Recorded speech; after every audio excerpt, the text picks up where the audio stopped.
Siang-siang begini ngareceh bonteng. Hari ini lagi pengen yang seger-seger ya. Kebetulan di dapur ada timun. Kalau di Sunda ini namanya direceh ya. Pakai kencur, gula, garam sama cabe ya. Lupa terasi juga harus ada ya. Timunnya diambil dulu yang dalamnya ya. Soalnya kalau direceh yang paling enak tuh dalemannya. Di sini siapa yang suka sama timun? Cobain deh sekali aja direceh begini. Ini enak banget loh. Apalagi makannya sama tempe goreng sama kerupuk, pakai nasi enak banget. Habis ini kita ngulek bumbunya ya. Lalu tinggal masukkan timunnya. Nih caranya seperti ini ya. Lihat tuh. Ada kencur, ada terasi, ada cabai. Lalu diulek ya. Sampai halus. Terus dimasukin timunnya.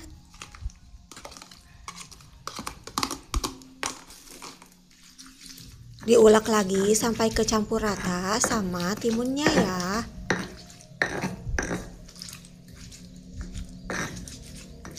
Tuh, jadi deh receh bonteng.